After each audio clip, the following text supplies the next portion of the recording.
हाँ जी बेटा, welcome again. तो यार हम क्रिचॉफ लॉ कर रहे हैं, न्यूमेरिकल्स किए। जब क्रिचॉफ लॉ के यार न्यूमेरिकल्स करने लग जाते हैं न्यूमेरिकल्स, तो न्यूमेरिकल्स पे आके हमें क्रिचॉफ लॉ वो डिफिकल्ट लगने लग जाता है और एकदम कॉन्फिडेंस लो होना शुरू होता है कि यार पता नहीं क्या टॉपिक आ गया। सब सही चल रहा होता है, करंट इलेक्ट्रिसिटी वाला पूरा टॉपिक सही चल रहा होता है। क्रिचॉफ लॉ के जब न्यूमेरिकल्स आते हैं ना बेटा, वहां पे आके कॉन्फिडेंस लो होता है। तो आपको बेटा जी सजेशन है एक कि आपने क्रिचॉफ लॉ के न्यूमेरिकल्स की टेंशन नहीं लेनी। देखो करनी है, टेंशन नहीं लेनी। मैंने बोला कि क्रिचॉफ लॉ का न्यूमेरिकल अगर ज्यादा डिफिकल्ट वाला आ जाए तो उसमें इक्वेशंस बनाने तक करो, और जो उसकी सॉल्व करने वाला पार्ट है उसको जब बाकी पूरा क्वेश्चन पेपर अटेम्प्ट हो जाए उसके बाद करो।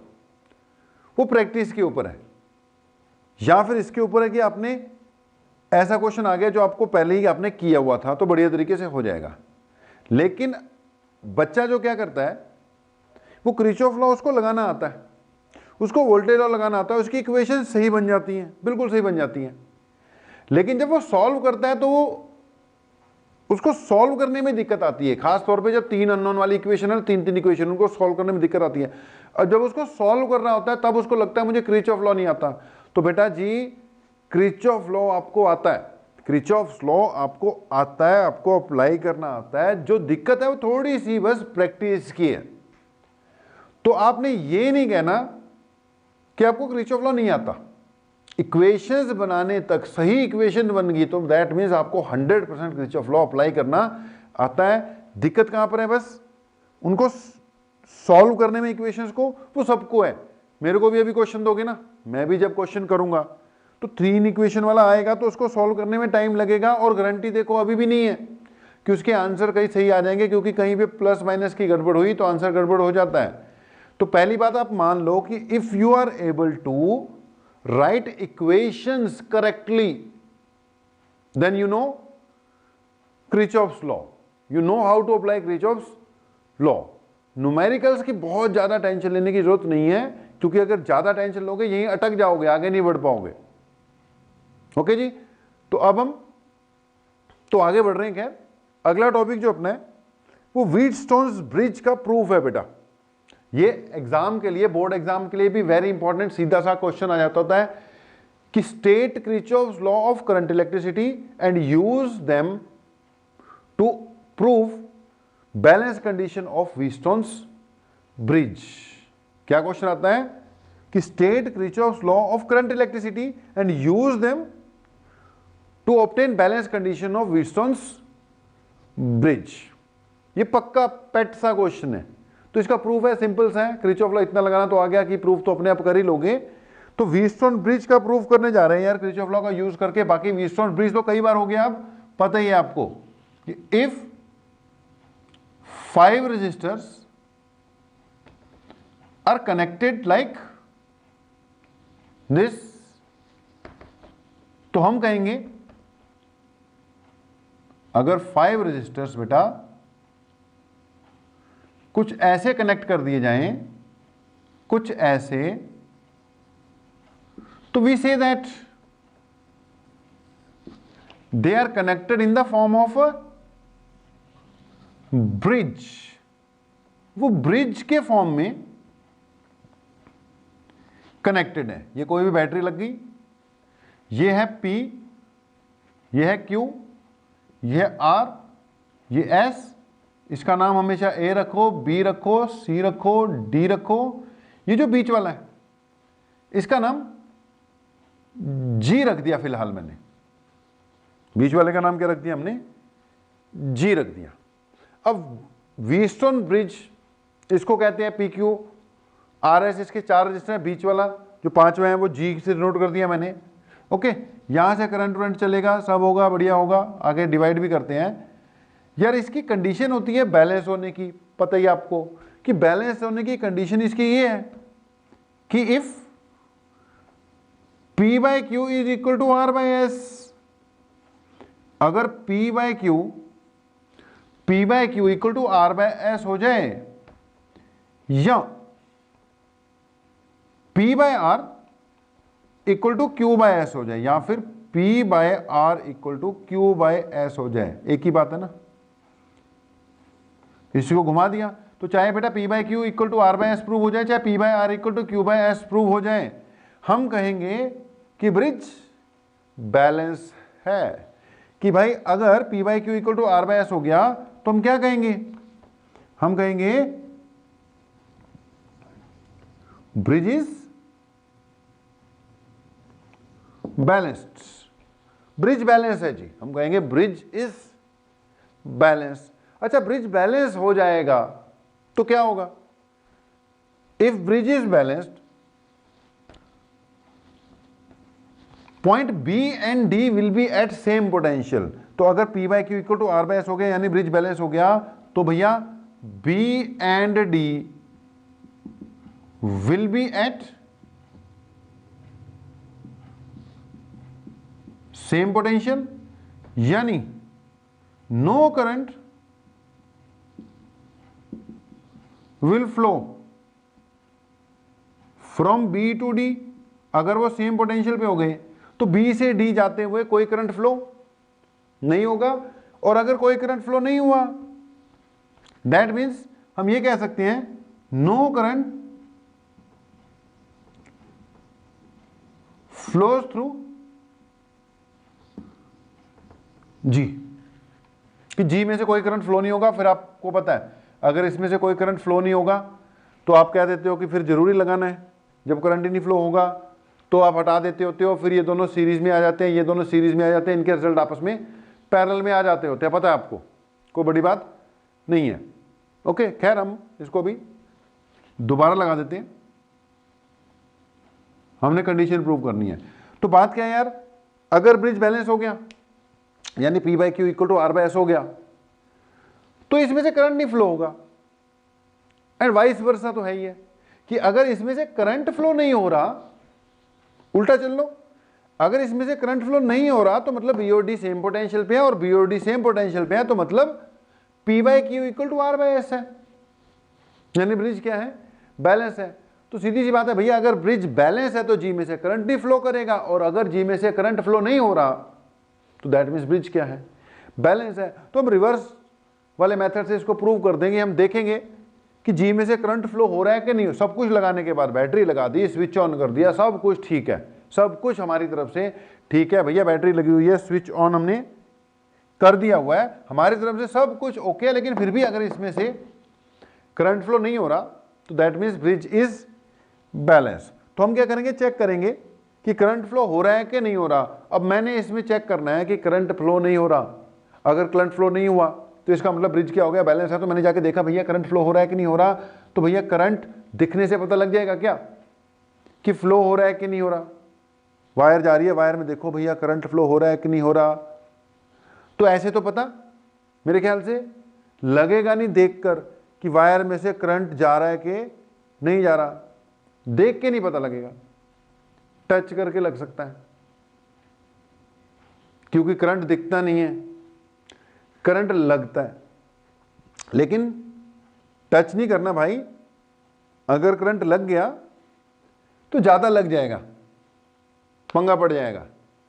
तो और कोई मेथड अपनाना चाहिए ये चेक करने का कि करंट फ्लो हो रहा है कि नहीं हो रहा। तो मेथड सबसे बढ़िया क्या है, आपको वोल्ट मीटर, कोई एमीटर, कोई गैलोमीटर टाइप चीज लगाओ, और करंट को अगर डिटेक्ट करना हो, बस चेक ही करना हो, मेजर वेजर नहीं करना हो, तो सबसे बढ़िया क्या है, वहां पे गैलोमीटर लगा देते होते हैं। तो बात को समझो, मुझे चेक करना है कि ब्रिज बैलेंस है कि नहीं। उसके लिए क्या चेक कर लूंगा कि जो बीच वाला रजिस्टर है इसमें से करंट फ्लो हो रहा है कि नहीं। अब उसके लिए जो बीच वाला रजिस्टर है ना, उसके साथ सीरीज में या उसकी जगह पे क्या लगा देता हूं, एक गैल्वेनोमीटर लगा देता हूं। क्या लगा दिया, एक गैल्वेनोमीटर। ओके, गैल्वेनोमीटर की बेटा जी एक नीडल होती है, इसका रेजिस्टेंस जी हो गया ये गैल्वेनोमीटर। अगर सब कुछ होने के बावजूद, स्विच ऑन करने के बाद इसकी नीडल बिल्कुल मिडल पे ही खड़ी है, तो समझ लो करंट फ्लो नहीं हो रहा, ब्रिज क्या हो गया, बैलेंस हो गया। समझ लो इसमें से करंट फ्लो नहीं हो रहा और ब्रिज क्या हो गया, बैलेंस हो गया। तो ब्रिज बैलेंस है कि नहीं चेक करने का सबसे बढ़िया तरीका है कि आप सर्किट कंप्लीट करो, स्विच ऑन करो, सब कुछ अपनी तरफ से ठीक ठाक करो, फिर भी अगर नीडल इसकी नहीं हिल रही है, बिल्कुल बीच में है, तो समझ लेना कि ब्रिज क्या है, बैलेंस। तो कैसे चेक होगा ब्रिज बैलेंस, कि अगर इस गैल्वेमीटर में से चलने वाला करंट जीरो हुआ, वो कैसे पता लग जाएगा, इसकी नीडल बिल्कुल मिडल पे खड़ी होगी, ना इधर ना इधर, तो वहां से हमें पता लग जाएगा कि इसके अंदर कोई करंट फ्लो नहीं हो रहा। अगर करंट नहीं फ्लो हो रहा तो P/Q इक्वल टू R/S आना चाहिए।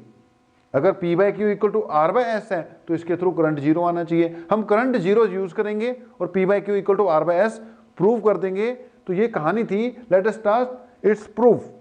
क्या कर लेते हैं अब, इसका प्रूफ कर लेते हैं। मान लो यहां से हमने करंट चलाया I, इसके थ्रू देखो यहां पे आकर जंक्शन रूल लगेगा। जंक्शन रूल मैंने बोला था, पता भी नहीं लगता कैसे लग जाता है, अपने आप ही लग जाता है।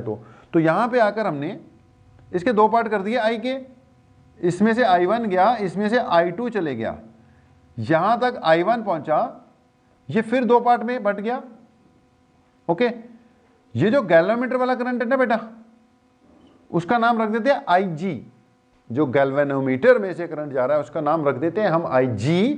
तो यहां से I1 गया था, यहां IG हुआ, तो I1 यहां तक पहुंचा था, दो पार्ट में बट रहा है, IG नीचे गया, तो इसका नाम अब रखेंगे हम I1 minus IG। Okay, I1 यहां तक पहुंचा, दो पार्ट में बटा, आपके सामने है नीचे वाला IG, वो I1 माइनस IG हो गया। यहां से IG आ गया, यहां से I2 आ गया, दोनों जुड़ गए, तो यहां से इस रजिस्टर में से कितना आ गया, I2 प्लस IG आ गया। अब यहां से I2 प्लस IG आया, ऊपर से I1 माइनस IG आया, यहां आके ये दोनों जुड़ गए। जब दोनों जुड़े तो इन दोनों को जब ऐड करोगे तो IG कैंसिल हो जाएगा, एक प्लस एक माइनस है, बचेगा क्या, I1 प्लस I2, बचेगा क्या, I1 प्लस I2, जो कि I के इक्वल है, क्योंकि यहां से I चला था, वही दो पार्ट में टूटा था। तो समझ लो आप I से शुरुआत कर रहे थे, कट कटाकर, बन बनाकर, जुड़ जुड़ाकर, वापिस यहां पर कितना आ गया, I आ गया। दैट मीन्स कोई दिक्कत वाली बात नहीं है, हमने जो किया सही किया। तो ये करंट डिस्ट्रीब्यूशन बना देनी है। पहले आपने कहा था ना ऐसे ऐसे मीटर ब्रिज है, वो जो बीच की कहानी बह रहा था कैसे करंट चेक करोगे, वो कुछ नहीं करना, बीच में बस G लगा देना है। उसके बाद हमने क्या बोल दिया कि जी ये करंट डिस्ट्रीब्यूशन होगी। अब करंट डिस्ट्रीब्यूशन हो गई, उसके बाद कुछ नहीं करना, आपने इन दो लूप्स में KVL लगाना है। KVL कौन सा, क्रिचॉफ्स वोल्टेज लॉ, जो इतनी देर से लगा रहे हो। ओके जी, अब हमने बोला कि now applying KVL in loop, पहले किस पे लगाएं, ABDA, आबड़ा, ABDA यानी आबड़ा लूप, लूप 1 आबड़ा। इस पे जब हमने लगाया KVL तो क्या करना चाहिए, चेक करते हैं, 1 2 3 है, EMF इसमें है ही नहीं है, यहां प्लस लगाया माइनस लगाया, ये करंट नीचे आ रहा है, ये प्लस लगाया, भैया ये जो गैल्वेनोमीटर है ना, ये 5th रेजिस्टर का रोल प्ले कर रहा है। इसका खुद का अपना रेजिस्टेंस होता है गैल्वेनोमीटर का, खुद का रेजिस्टेंस कितना है इसका, G है। तो ये जो G है ना भाई, G 5वें रजिस्टर का काम कर रहा है, तो plus minus plus minus minus plus, क्योंकि ये करंट नीचे की ओर जा रहा है तो ये माइनस प्लस लगेगा। उधर उसके भी पहले लगा देते हैं, ये नीचे जा रहा है प्लस से माइनस की ओर, ये ऊपर जा रहा है प्लस से माइनस की ओर, ये तो नीचे ही जा रहा है। ठीक है, कौन सी वाली लूप में लगा रहे हो आप KVL, लूप आबड़ा, ABDA। ओके, यहां से मैंने शुरू किया, A से शुरू कर रहा हूं, लूप रूल। इसके क्रॉस वोल्टेज ड्रॉप कितना आया, पहले साइन देखो, प्लस से माइनस पहुंचे हो तो माइनस लगेगा, I इंटू R। I कितना है, I1, और R कितना है, ये P, रेजिस्टेंस की वैल्यू तो P है ना। फिर यहां पे आए, जब नीचे को आ रहे थे तो प्लस से माइनस, माइनस प्लस से माइनस, I इंटू आर, आई कितना है आई जी, और रेजिस्टेंस कितना है जी। फिर यहां पहुंचे, इस लूप से चलते चलते चलते चलते चलते चलते माइनस से प्लस पहुंचे, माइनस से प्लस पहुंचे, साइन लगेगा, प्लस लगेगा, करंट कितना है I2 और रेजिस्टेंस कितना है Q, I2 into Q equal to 0। Okay जी। अब भाई मैं यहां पे पॉज नहीं दे रहा कि आप चेक करो, भैया आपको चेक करने के लिए आप वीडियो रोक कर अपना ऑब्जर्व कर सकते हो, कॉपी पे तो लिख ही रहे हो, नोट्स बना ही रहे हो, तो मैं नहीं पॉज वॉज दूंगा। क्लास में तो होता है ना कि हाँ देखो बेटा ठीक है कि नहीं, चेक कर लो, उतनी देर इधर उधर घूमते रहो। अब यहाँ पे हम नहीं वो टाइम वेस्ट कर रहे, आपके पास ऑप्शन क्या है, जब मर्जी हमारी जबान को बंद कर सकते हो, तो वीडियो को ऑफ कर कर चेक कर लिया करो बीच में कि हाँ सब कुछ ठीक है, सब कुछ ठीक है, तो फिर से हमें बोलने का मौका दे दिया करो। तो हमारी इक्वेशन आ गई ये। अब अगली बात, अब कौन सी लूप लगाते हैं, बी डी सी बी, या now applying KVL in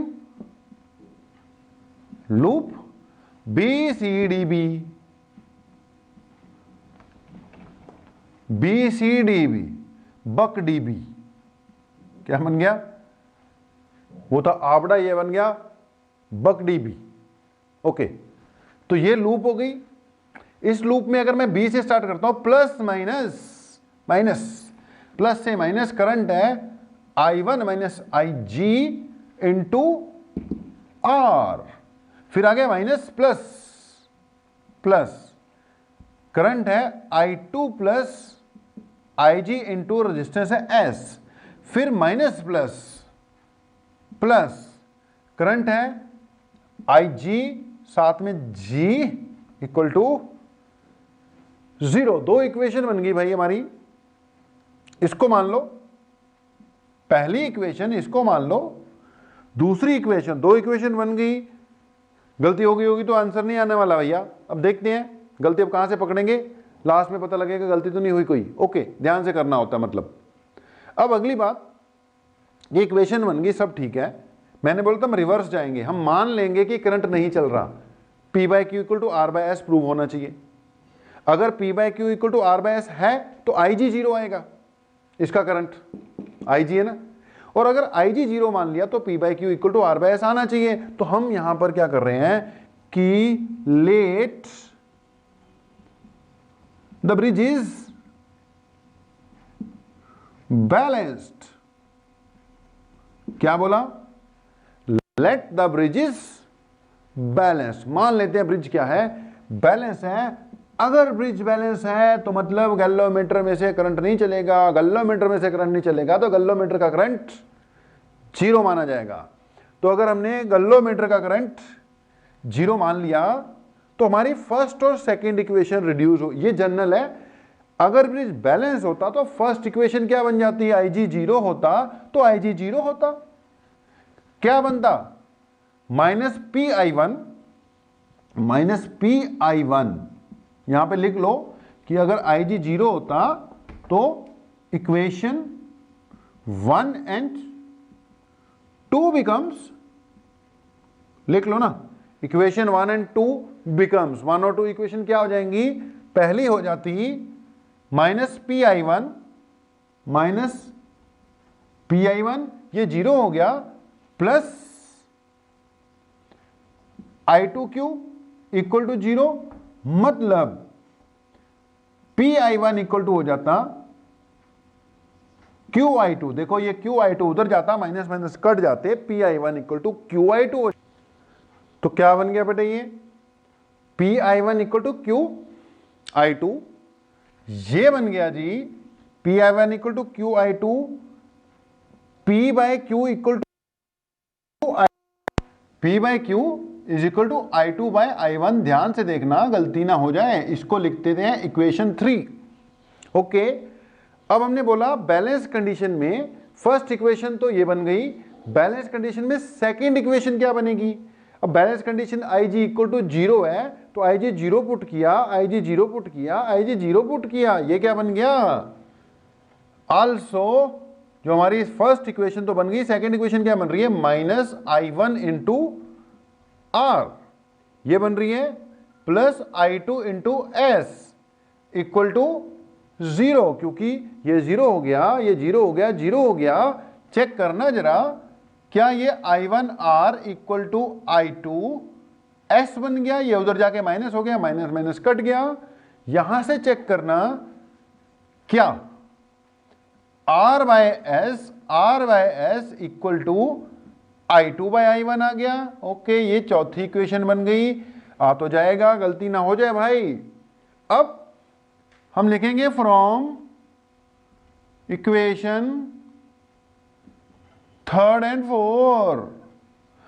fourth की आरएचएस है same, I two by I one, LHS भी हो जाएगी same.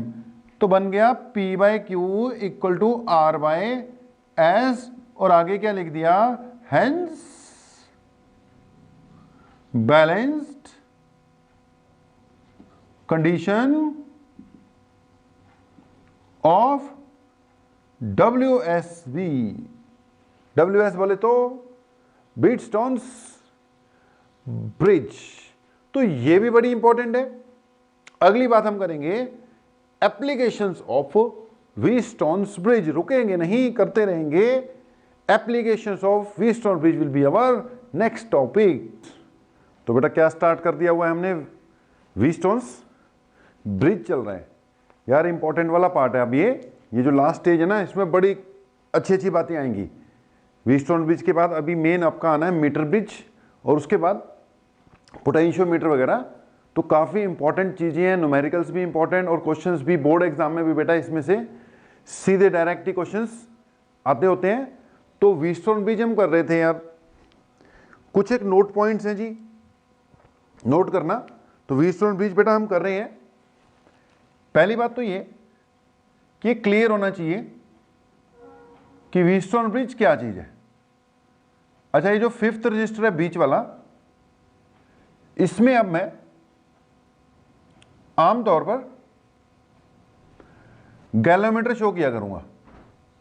Galvanometer plays the role of the 5th resistor, ठीक है। उसका अपना कुछ ना कुछ खैर रेजिस्टेंस तो होता ही है।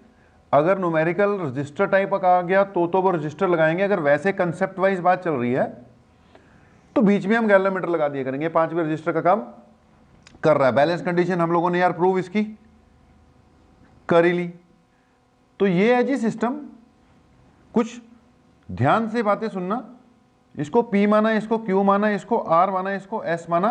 पिछली बार इसको Q मान लिया था, एक ही बात है, क्योंकि देखो P by Q equal to R by S का मतलब P by R equal to Q by S भी होता है।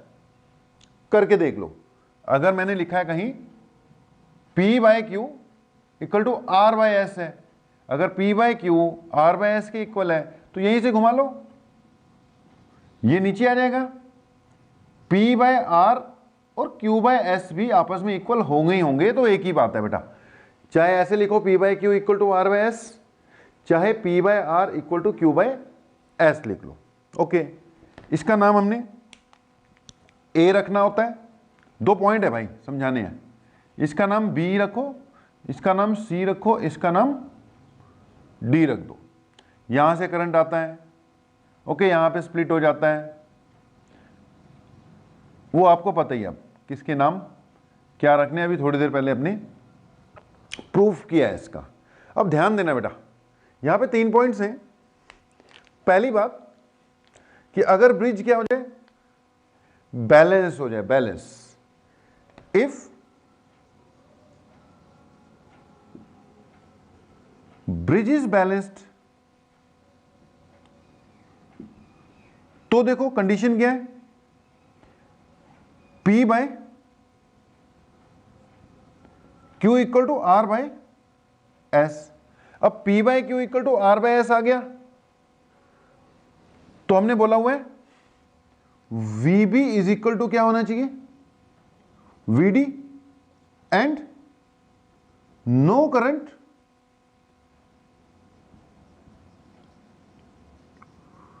Through G. अब जी अगर रजिस्टर है तो रजिस्टर सही, अगर वो गैल्वेमीटर है तो गैल्वेमीटर सही, तो नो करंट थ्रू जी। अब ये तो सबको पता होता है भाई, सबको पता होता है, 100% जनता को मीटर ब्रिज पे, व्हीटस्टोन ब्रिज पे इतना पता होता है कि अगर भैया बैलेंस हो जाएगा तो इसमें से कोई करंट फ्लो नहीं करेगा। लेकिन अगली बात जो आपने नोट करनी है कि if bridge is not balanced, अगर ब्रिज बैलेंस नहीं है, अगर बेटा बैलेंस नहीं है तो मतलब P by Q equal to R by S नहीं है। अगर P by Q equal to R by S नहीं है तो या तो P by Q R by S से छोटा होगा या P by Q R by S से बड़ा होगा, तो दो कंडीशन आ जाएंगी बेटा। तो if bridge is not balanced, मान लो ब्रिज बैलेंस नहीं है, तो उसमें पहली स्थिति बनती है कि P by Q greater than क्या हो गया, आर बाई एस हो गया, और दूसरी स्थिति जो बनती है वो P by Q less than R by S हो गया। अब ध्यान से सुनना जी, अगर P by Q R by S से छोटा हो गया तो B हाइयर पोटेंशियल पे जाएगा। याद रखने का तरीका क्या, अगर ऊपर वाले पार्ट में P बाई क्यू छोटा बता रहे हैं तो ये ऊपर वाला पॉइंट जो है वो हाइयर पोटेंशियल पे चले जाएगा। तो if P by Q is less than R by S तो VB ग्रेटर देन VD होगा and current will flow through G from B to D। अच्छा ये क्वेश्चन आता है भाई, इसलिए लिखवा रहा हूं स्पेशली। अभी कैसे है वो भी मौका मिलेगा तो समझाऊंगा, लेकिन पहले याद तो करो। अगर तो P by Q equal to R by S ही हो गया, VB इक्वल टू VD हो जाएगा, ये बैलेंस ही रहेगा, बैलेंस ही रहेगा और कोई करंट फ्लो नहीं करेगा इसमें से, बीच वाले में से। अगर कहीं P बाई क्यू कम हो गया तो इसका मतलब VB ग्रेटर देन VD आएगा और करंट ऊपर से नीचे की ओर फ्लो होगा। क्वेश्चन आते हैं बेटा कि करंट किधर को फ्लो होगा। अब यहां तक तो बच्चे ने किया होता है नॉर्मल सा, ये याद नहीं आता। अब इसको भी आप याद कर कर चलोगे कि current will flow from B to D, और अगर कहीं P by Q R by S से बड़ा हो गया, ज्यादा हो गया, तो ऐसी स्थिति में हम कहेंगे कि P by Q R by S से बड़ा है ना। देख P बाई क्यू बड़ा हो गया तो B छोटा हो जाएगा। यहां से क्या पॉइंट निकलेगा इससे रिलेटेड कि VB should be less than VD, यानी VD बड़ा होगा and current will flow from B to D, वो B से D की ओर होगा। अब ये क्वेश्चन आता है स्पेशली, ये मान के चलो इसको आपने अपने नोट पॉइंट्स में रखना है।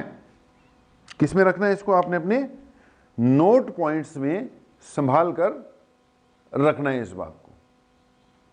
अब आगे बढ़ते हैं। व्हीटस्टोन ब्रिज हुआ, उसका प्रूफ हो गया, जरूरी है, प्रूफ भी हो गया।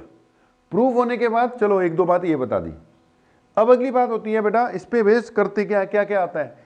एक तो यार इस पे बेस खूब सारे न्यूमेरिकल्स आते हैं। अच्छा वो न्यूमेरिकल्स जो हैं वो पहले ही जब सीरीज पैरेलल कॉम्बिनेशन हमने की है ना, वो पहले ही हो गए। कैपेसिटर में भी व्हीटस्टोन ब्रिज के कंसेप्ट का यूज किया ही हुआ है हमने, कि हमने बोला हुआ है कि अगर कभी इस टाइप का सर्किट दिख जाए, व्हीटस्टोन ब्रिज वाला अगर कभी सर्किट आपको दिख जाए मान लो, तो सबसे पहले क्या चेक कर लो,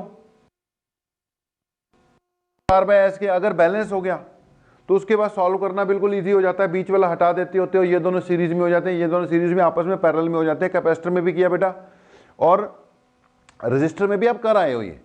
उसके अलावा एक और आपको बताया होगा कि अगर कभी 3 रजिस्टर्स कुछ इस फॉर्म में लगे हों, अगर 3 रजिस्टर्स कुछ इस फॉर्म में लग गए हो, इसमें बड़ी गड़बड़ होती है। ऐसे तो हम कहेंगे कि किस फॉर्म में लग गए जी, ब्रिज के फॉर्म में लग गए। ये ए है, ये बी है, ये R1 हो गया, R2 हो गया, R3 हो गया, R4 हो गया। आपको पता है ये भी क्या होता है, ब्रिज ही होता है। ओके, बैलेंस हो तो बड़ी जल्दी सॉल्व हो जाता है, अनबैलेंस्ड हो तो अब हमने क्रिचॉफ्स लॉ कर लिया बेटा। अगर ये ब्रिज अनबैलेंस हो गया तो क्रिचॉफ लॉ के हिसाब से इसको फिर अनबैलेंस वाले को भी सॉल्व किया जा सकता है, वो बताएंगे आपको। अनबैलेंस वाले को कैसे सॉल्व करते हैं वो भी बताएंगे। तो फिलहाल हम एक बार स्टेप टू स्टेप चले। तो हमने सबसे पहले व्हीटस्टोन ब्रिज होता क्या है वो पढ़ा, इस शेप के सर्किट को व्हीटस्टोन ब्रिज कहते हैं। फिर हमने उसकी बैलेंस कंडीशन क्या होती है, खैर हमें पहले से पता थी। उसके बाद हमने इसका प्रूफ कर लिया जी, प्रूफ। ओके, बोर्ड एग्जाम के लिए इंपॉर्टेंट है। क्या क्वेश्चन बताया था कि state Kirchhoff's laws of electricity and use it to prove balance condition of Wheatstone bridge, वो हो जाएगा डन। उसके बाद मैंने एक चलो एक्स्ट्रा पॉइंट बता दिया। उसके बाद मैंने बोला इस पे बेस्ड छोटे मोटे न्यूमेरिकल, छोटे मोटे न्यूमेरिकल मतलब बैलेंस व्हीटस्टोन ब्रिज पे बेस्ड न्यूमेरिकल, बैलेंस्ड वाले पे। फिर हमने बोला अगर ये अनबैलेंस्ड हो जाए तो किरचॉफ लॉ का यूज करके खैर उसका भी नेट, अनबैलेंस्ड ब्रिज का भी नेट रेजिस्टेंस निकाला जा सकता है, वो लेटर ऑन करेंगे हम। अब अगली बात जो हमने करनी है फिलहाल, that is use of Wheatstone's bridge. अब ये इंपॉर्टेंट बात है बेटा, अनबैलेंस ब्रिज को सॉल्व करना वो मजे वाली बात है, सेटिस्फेक्शन हो जाती है। ओ यार अनबैलेंस ब्रिज था, उसको भी मैंने क्या कर दिया, सॉल्व कर दिया। वो सेटिस्फेक्शन वाली बात है, इंपॉर्टेंट वाली बात नहीं है। पेपर में अब उस लेवल का क्वेश्चन आने के चांसेस कम ही होते हैं, बोर्ड एग्जाम में तो बिल्कुल कम। सिखाएंगे तो सही, लेकिन एक पॉइंट याद रखना, स्पेशली इन बोर्ड एग्जाम्स, जो जितना बेसिक क्वेश्चन होगा, जो जितना इजी होगा, उसके एग्जाम में आने के चांसेस उतने ही क्या होंगे, ज्यादा होंगे। जो जितना ज्यादा टाइम कंज्यूमिंग क्वेश्चन होगा उसके उतने ही चांसेस कम होंगे एग्जाम में आने के। अगर मान लो ब्रिज पे बेस्ड बोर्ड में क्वेश्चन आ गया, मान लो कॉम्पिटिटिव में, दूसरी बात है, उसमें तो हम फिर हर तरीके से तैयार रहते हैं ना। लेकिन बेटा बोर्ड एग्जाम में अगर ब्रिज पे क्वेश्चन आ गया तो 95% से ज्यादा चांसेस है कि ब्रिज वाला क्वेश्चन आया तो ब्रिज बैलेंस ही होगा। तो पहले हम, बैलेंस ब्रिज वाले तो आते ही हैं, पहले वो बातें करें जो इंपॉर्टेंट ज्यादा है, जिनमें से पक्के क्वेश्चन आ सकते हैं, और इजी तो होंगी क्योंकि मैंने बोला जितना ज्यादा इजी होगा, जितना ज्यादा बेसिक बात होगी, उतना ही उसके एग्जाम में आने के चांसेस ज्यादा हो जाते हैं। तो मुश्किल मुश्किल चीजों पे पीछे मत भागो, बेसिक्स के पीछे भागो। अगर आप बेसिक बेसिक बेसिक छोटी छोटी छोटी इजी इजी इजी वाली बातों को जोड़ते जाओगे तो अपने आप ही मुश्किल वाली चीजें भी होनी शुरू हो जाएंगी। तो ये बेसिक्स हैं, इंपॉर्टेंट है। इनमें से एक बात मैं करने जा रहा हूं, यूज ऑफ व्हीटस्टोन ब्रिज। तुम्हें वैसे ही पता होना चाहिए, नाम पता होना चाहिए, अंदर क्या है कैसे है वो दूसरी बात, लेकिन 3-4 लिस्ट आउट पहले क्लियर होनी चाहिए कि व्हीटस्टोन ब्रिज को कहां कहां यूज किया जा सकता है। नंबर 1 याद करना है कि it is used to find unknown resistance. ठीक है जी, ये अननोन रेजिस्टेंस फाइंड करने के काम में आता है। कैसे, हम देख लेते हैं, कैसे हम देखते हैं। फिर इसका एक यूज हो सकता है, it is use to determine unknown temperatures. Unknown temperatures को भी मेजर करने के काम में आता है। तीसरी बात, एक ना स्पेशल सर्किट होता है, वो इसी से रिलेटेड है, to find unknown resistance. To find unknown resistance वाले केस में अगर मैं इसकी प्रैक्टिकल फॉर्म ले लूंगा तो 2 केस बनते हैं। एक जिसको हम कहते हैं मीटर ब्रिज, ये करना है हमने, स्लाइड वायर ब्रिज भी कह देते हैं इसको, मीटर ब्रिज, या जिसको हम स्लाइड वायर ब्रिज भी कहते हैं। और या फिर एक आएगा जिसको हम कहेंगे post office box, P O box कहते हैं। तो it is used in post office box, meter bridge, unknown resistance. अब ये दोनों बेटा अननोन रेजिस्टेंस वाली केस है, जिसमें से पोस्ट ऑफिस बॉक्स अभी नहीं कराएंगे, वो स्पेशल वाली क्लास में कराएंगे। फिलहाल हम मीटर ब्रिज टेकअप कर जाएंगे। Use to find unknown resistance, ये उसी का पार्ट होगा मीटर ब्रिज, या ये टेम्परेचर वाला कंसेप्ट मैं आपको समझा दूंगा। ओके जी, तो पहले देखो यार, कोई भी meter bridge unknown resistance find करने के काम में कैसे आ सकता है। कोई भी मीटर ब्रिज से हम अननोन रेजिस्टेंस कैसे फाइंड आउट कर सकते हैं। आपने देख रहा है कि मीटर ब्रिज में कितने रेजिस्टर्स लगे हुए हैं, 5 लगे हुए हैं, 5। ठीक है जी, तो मीटर ब्रिज में 5 रजिस्टर लगे हुए हैं।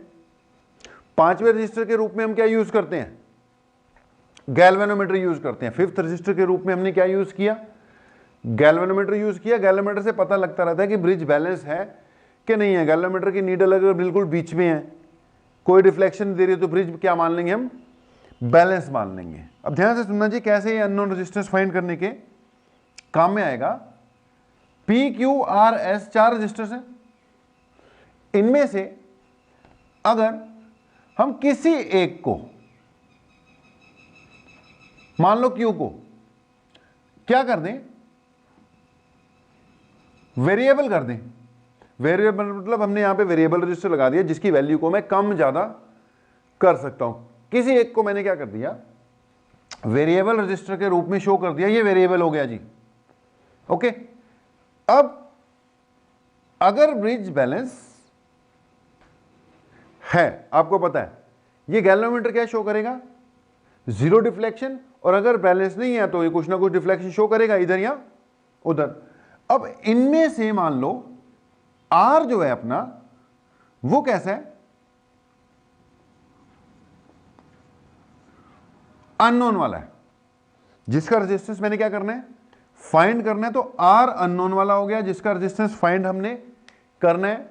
ये वेरिएबल हो गया, जिसकी वैल्यू मैं कम ज्यादा कर सकता हूं। और पी एंड एस क्या हो गए, फिक्स्ड हो गए जी। पी एंड एस क्या है जी, फिक्स्ड है। तो पी एंड एस ये फिक्स्ड है, और कैसे है, नोन है। फिक्स एंड नोन, जिसकी वैल्यू मुझे पता है, फिक्स्ड एंड नोन। आर क्या हो गया, it is the unknown resistor, जिसका रेजिस्टेंस मुझे फाइंड करना है। क्यू यहां पर क्या हो गया, वेरिएबल हो गया। अब ध्यान से सुनना, अगर ये ब्रिज इस वक्त मैंने जो भी है फिट कर दिया, ये आर यहां पे फिट कर दिया, पी एस नोन पहले से लगे हुए थे, क्यू को वेरिएबल रखा हुआ है। अगर ये ब्रिज इस वक्त बैलेंस नहीं है, अगर ये इस वक्त बैलेंस नहीं है, तो मैं क्यू की वैल्यू में क्या करूंगा, कुछ ना कुछ चेंज करूंगा।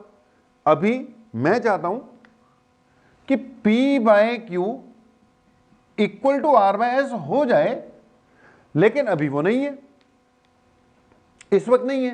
कैसे पता बैलेंस नहीं है, galvanometer is showing some deflection, galvanometer is showing some deflection. तो हमें पता लग रहा है कि ब्रिज तो बैलेंस अभी नहीं है। तो क्या कर सकते हैं, P और S तो फिक्स्ड है, R भी फिक्स्ड है, मुझे पता नहीं है। तो मैं क्या कर सकता हूं, अभी ये बैलेंस नहीं है, फिलहाल कोई भी कम ज्यादा हो सकता है। तो Q तो मेरे हाथ में है ना, मैं इसकी वैल्यू में क्या कर सकता हूं, कुछ ना कुछ वेरिएशंस क्रिएट कर सकता हूं। क्या क्रिएट कर सकता हूं, वेरिएशंस। Q को मैंने कम किया, हो सकता है डिफ्लेक्शन और बढ़ गई, मैंने इसको ज्यादा कर दिया, हो सकता है डिफ्लेक्शन दूसरी तरफ जाए। यानी Q को कम या ज्यादा कर देखो भैया बैलेंस नहीं है, या तो ये वैल्यू इससे बड़ी होगी या ये वैल्यू इससे छोटी होगी, इसको कम या ज्यादा करके देख लो। एक स्टेज ऐसी आ सकती है कि P बाय क्यू और R बाय एस आपस में इक्वल हो जाएं। मान लो मैंने थोड़ा ऊंच नीच कर कर Q की वैल्यू में वेरिएशंस क्रिएट कर कर ये इक्वल कर दिए।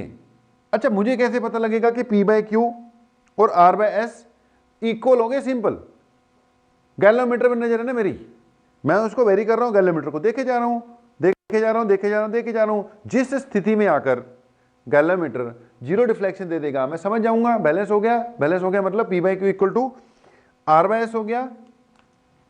अगर ऐसा हो गया तो उस वक्त जो भी Q की वैल्यू मैंने सेट की, जितनी वैल्यू पे जाकर ये बैलेंस हुआ वो मेरे को पता ही है, वो उसके ऊपर लिखी होगी, मैं नोट कर सकता हूं।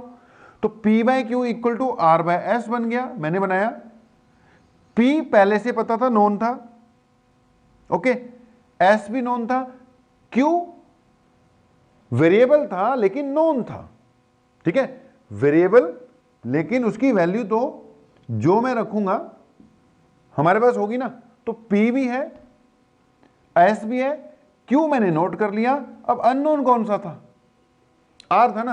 अब इसमें 1 2 3 वैल्यू पता हो तो इसको सॉल्व करके R कैलकुलेट किया जा सकता है। तो ये सिंपल सा मेथड है to find unknown resistance, to find unknown resistance. अब वैसे ये बिल्कुल रफ फॉर्म होगी टू फाइंड अननोन रेजिस्टेंस। अब इसी को मॉडिफाई कर कर, इसी को मॉडिफाई कर कर टू फाइंड अननोन रेजिस्टेंस, इसी को मॉडिफाई कर कर हम ब्रिज को क्या बना देते हैं?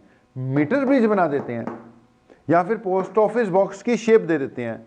उससे कई तरह के रेजिस्टेंस को और इजीली कैलकुलेट और एक्यूरेटली कैलकुलेट किया जा सकता है। तो आ रहे हैं, पहले ये वाली बात करते हैं, फिर मीटर ब्रिज पर भी आ रहे हैं बेटा हम लोग।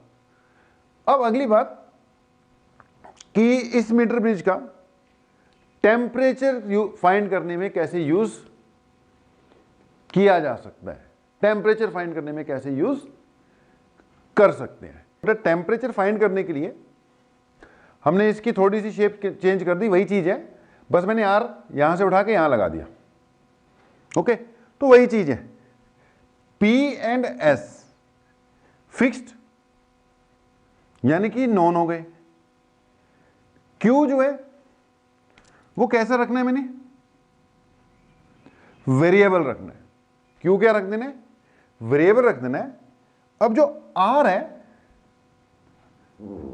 इसकी बजाय हमने यहां पर एक रजिस्टर ही लगाना है, लेकिन वो कैसा होना चाहिए? थोड़ा टेम्परेचर सेंसिटिव रजिस्टर होना चाहिए। यहां पे एक रजिस्टर ही लगेगा। मैंने R को वहां से हटाकर यहां पे कोई टेम्परेचर सेंसिटिव रजिस्टर, ओके, और इसको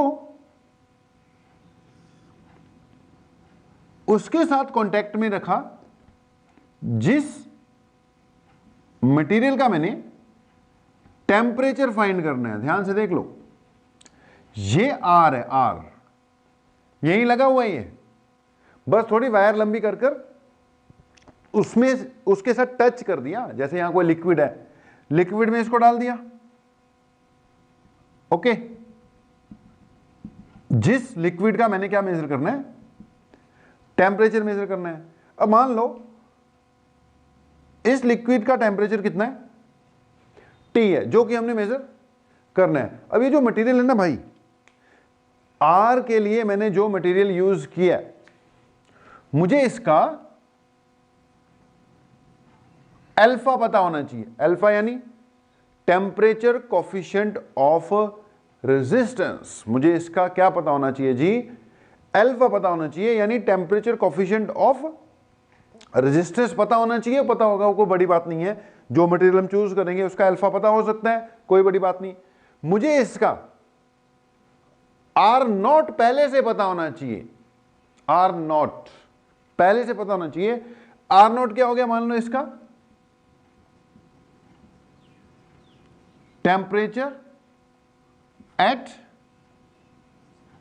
0 डिग्री सेल्सियस। अब मुझे इसका R नोट पहले से पता होना चाहिए। मान लो पता है, नोट करके रख लिया, R नोट मुझे पहले पता है, अल्फा मुझे पहले पता है, और आपको पता है कि R is equal to R naught 1 plus alpha T होता है, where this is temperature at 0 degree Celsius, temperature at 0 degree Celsius, this is temperature at temperature T, and this is that temperature T. इस temperature पे ये resistance है इसका, और alpha तुम्हें पता ही है, अल्फा क्या हुआ, temperature coefficient of resistance, TCR। भैया तुम TCR मत लिख देना, मैं तो वैसे लिख देता हूं टाइम बचाने के लिए, it is temperature coefficient of resistance. Okay, अब करना कुछ नहीं है, सारा सिस्टम वही, P non S non, Q variable लेकिन नॉन, Q क्या है, वेरिएबल लेकिन नॉन, मतलब आप वेरी करोगे, इसकी वैल्यू आप अपने आप नोट कर सकते हो। तो आपने करना क्या है, जिसका टेम्परेचर मेजर करना है उसमें इसको इंसर्ट कर दिया। ओके, और ब्रिज बैलेंस अभी नहीं है, जब इंसर्ट किया कुछ देर में आपको पता ही है, कुछ देर में इक्विलिब्रियम आ जाता होता है, जो टेम्परेचर इसका है, क्योंकि अगर ये हाई टेम्परेचर पे आया तो ये रजिस्टर भी उसी टेम्परेचर पे चले जाएगा ना। अगर ये 100 डिग्री सेल्सियस पे आया तो इसके अंदर वो जो रजिस्टर डाला कुछ देर में 2 4 5 मिनट बाद इस रजिस्टर का टेम्परेचर भी क्या हो जाएगा, 100 डिग्री सेल्सियस हो जाएगा। यानी कुछ देर बाद जो टेम्परेचर इस लिक्विड का है वही टेम्परेचर क्या हो जाएगा, इस रजिस्टर का हो जाएगा। इससे इसके रेजिस्टेंस में क्या आ जाएगा, कुछ ना कुछ चेंज आ जाएगा। ओके, जो भी है इसने इसका टेम्परेचर अटेन कर लिया, इसका अब कुछ ना कुछ रेजिस्टेंस आ चुका है, वो ये है resistance of this material at temperature T आ गया। अब उसके बाद ब्रिज अगर बैलेंस नहीं है तो मैं Q को क्या करूंगा, वेरी करूंगा। जब Q की वेरिएशंस करूंगा तो एक स्थिति ऐसी आ जाएगी कम ज्यादा कर कर कि ब्रिज को मैं बैलेंस कर दूंगा। अगर ब्रिज बैलेंस कर दिया मैंने तो फिर से वही बात, वही कहानी आ जाएगी कि P/Q is equal to R/S हो जाएगा। अगर ब्रिज बैलेंस हो गया तो P/Q किसके इक्वल आ जाएगा, R/S के इक्वल आ जाएगा। अब इसमें से P मुझे पता है, S भी मुझे पता है, Q वेरिएबल था लेकिन मुझे पता है। तो P, S और Q का यूज कर कर मैं R फाइंड कर लूंगा। ठीक है, we will find the value of R। अब हमें R मिल चुका है। R क्या है, resistance of this material at temperature T। अब R हमें मिल चुका है कि अगर इसका टेम्परेचर 100 डिग्री सेल्सियस था तो 100 डिग्री सेल्सियस पर R की वैल्यू कितनी होती है वो कैलकुलेट हो गई। कैलकुलेट होगी तो ये फार्मूला लग जाएगा भाई, ये फार्मूले में R मुझे मिल चुका है जो मैंने अभी फाइंड किया है, टेम्परेचर T पर कितना। R0 पहले से पता होना चाहिए था, अल्फा पहले से पता होना चाहिए था। अब इस इक्वेशन में R मैंने बेटा कैलकुलेट किया, R0 मुझे पता था, अल्फा मुझे पता था, T नहीं पता था। T कैलकुलेट हो जाएगा क्योंकि इसमें अब अननोन सिर्फ क्या रह गया, T रह गया। तो ऐसे कुछ मेथड लगाकर हम व्हीटस्टोन ब्रिज का टेम्परेचर फाइंड करने में भी यूज कर सकते हैं। करते करते कहां तक पहुंच गए भाई, मीटर ब्रिज तक पहुंच गए। देखते हैं कैसे बनता है मीटर ब्रिज, क्यों इसको कहते हैं मीटर ब्रिज, इसको स्लाइड वायर ब्रिज भी बोलेंगे, वो भी बताते हैं। तो क्या है मीटर ब्रिज, हमने जो स्टार्टिंग में बात की उसके हिसाब से हमने बोला हुआ है कि यार ये वो डिवाइस है, अ डिवाइस। अभी हम बात कर रहे थे ना एप्लीकेशंस ऑफ व्हीटस्टोन ब्रिज, जिनमें से एक एप्लीकेशन क्या है, meter bridge. Basically meter bridge क्या है, हमने अभी बताया था कि अननोन रेजिस्टेंस फाइंड करने का एक सिस्टमैटिक सा वे है, जो हमने पहले किया ना अननोन रेजिस्टेंस फाइंड, वो रफ सा तरीका था। अब उसी रफनेस में रिफाइननेस ले आएंगे तो क्या बन जाएगा, मीटर ब्रिज बन जाएगा।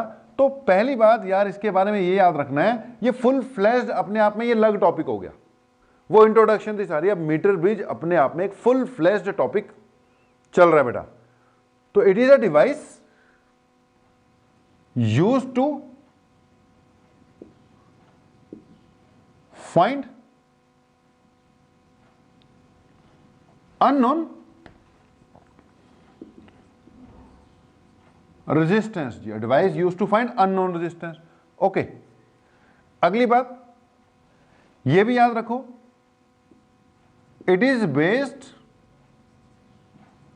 On balanced Wheatstone's bridge. Wheat यानी गेहूं, स्टोन यानी पत्थर, ब्रिज यानी पुल। तो ये गेहूं, पत्थर, पुल, वी स्टोन्स, ब्रिज। अब भाई ये सारी बातें ना बच्चे बताते होते हैं हमें कि सर इसका नाम तो गेहूं, पत्थर, पुल होना चाहिए। कई बोलने लग जाते हैं कि सर वो गेहूं, पत्थर, पुल वाला टॉपिक कराओ जी। तो बच्चे सिखाते हैं हम लोगों को सब। इट इज बेस्ड ऑन, वैसे इसको व्हीटस्टोन ब्रिज ही बोलना है आपने। It is based on balanced Wheatstone bridge. Okay, अब ध्यान से सुनना है, व्हीटस्टोन ब्रिज कैसे मीटर ब्रिज बन जाएगा। ध्यान से सुनो जी, हमारे पास ये बीच वाला गैल्वेनोमीटर,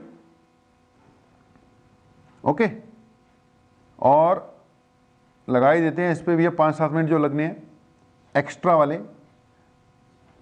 डायरेक्ट नहीं बनाते इसको, देखते हैं कैसे बना। ओके जी, ये स्थिति है, मान लो ये P है, ये Q है, ये R है और ये S है। अभी हमने थोड़ी देर पहले बोला था R अननोन है, Q को क्या रख दिया करेंगे, वेरिएबल रख दिया करेंगे, P और S हमारे पास नोन हुआ करेंगे, अननोन रेजिस्टेंस आ जाएगा। लेकिन इसको थोड़ा सा मॉडिफाई करने के बाद ये और बढ़िया तरीके से कैसे रिजल्ट देगा वो देखना। अभी हमने किसी को अननोन कुछ नहीं रखा, बस अभी अपने पास मान लो 4 रजिस्टर्स ही हैं, P, Q, R और S। ओके, अब अगर मैं इसको थोड़ा सा मॉडिफाई कर देता हूं, इसकी तारें ये सीधी कर देता हूं, ये भी सीधी कर देता हूं, तो इसकी अगर मैं शेप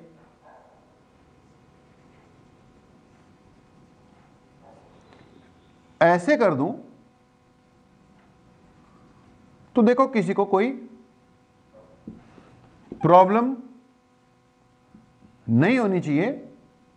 है कोई प्रॉब्लम तो बता दो, इलाज कर देंगे उसका। ये P, ये Q, ये R, ये ऐसे G गैल्वेनोमीटर। मतलब इसको थोड़ा सा हमने शेप चेंज कर दी, बस वही चीज है ये, अभी भी ये वही चीज है।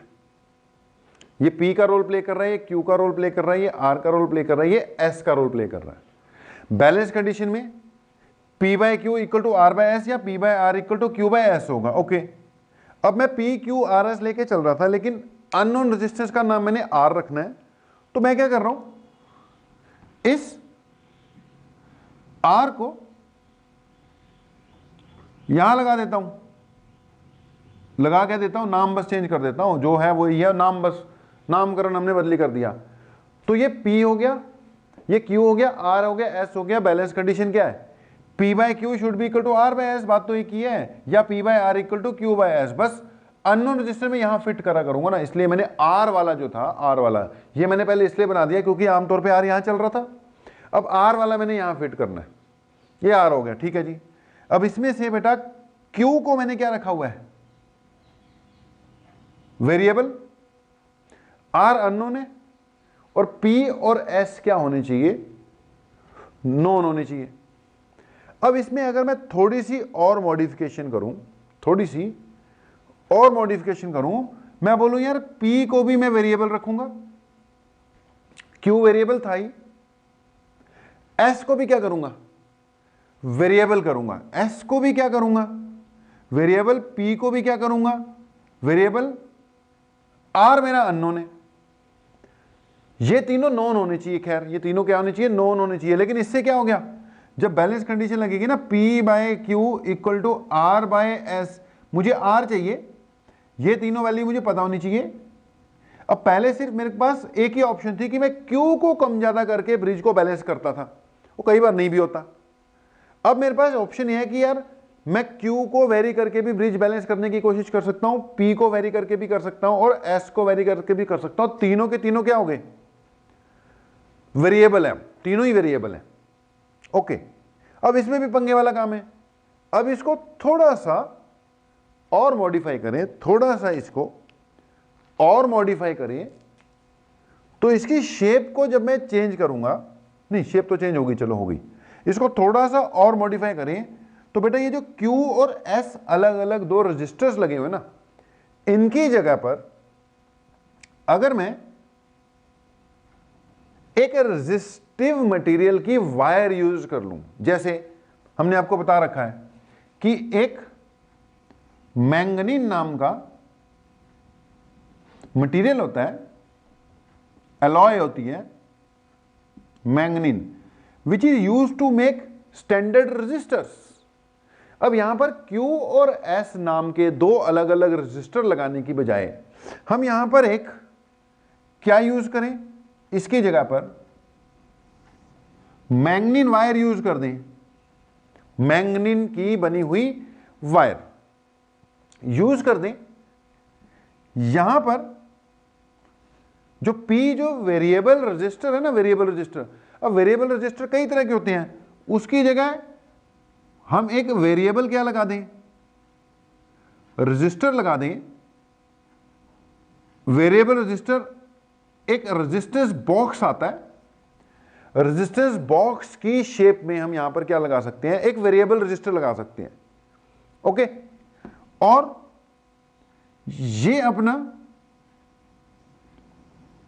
अननोन रेजिस्टेंस है ही है, ये मैंगनीन वायर है, यहां पर गैलोमीटर है और यहां पे जॉइंट हो गया।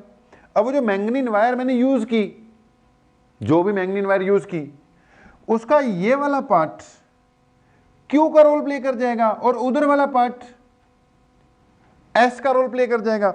बात तो अभी भी वही है ना, वही चीज है, वही चीज है, वही चीज है।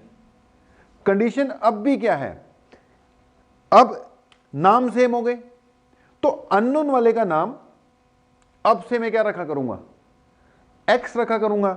जो यहां वाला वेरिएबल है उसका नाम क्या रखा करूंगा, R रखा करूंगा। ये Q और S तो चलो अभी रहने देते हैं, उम्मीद है यहां तक समझ में लग रहा होगा। बैलेंस कंडीशन क्या होगी, अगर ब्रिज बैलेंस हो गया, गैलोमीटर में से कोई करंट नहीं जाएगा, और बैलेंस कंडीशन क्या होगी, R by Q equal to X by S होगी। क्या दिक्कत है, बैलेंस कंडीशन होगी R by Q equal to X by S.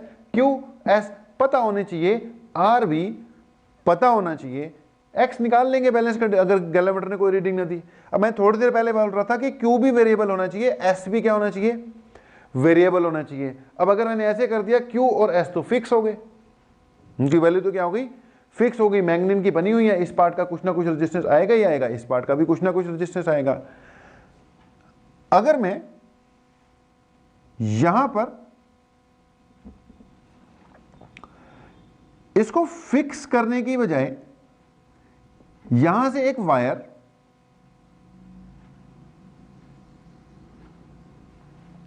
लगाकर इसको ओपन एंडेड रख दूं, ओके, ये एंड फिक्स कर दिया गैलोमीटर का, और दूसरा एंड इसका किसी एक पॉइंटर पे लगा दिया, जैसे पेन टाइप पॉइंटर है ना, इसके अंदर से वायर जा रही है, ओके, ये पॉइंटर है, ये पॉइंटर है, इसका एक एंड इस पॉइंटर के पीछे आ गया, अंदर से वायर जा रही है, आगे पॉइंटर लगा हुआ है।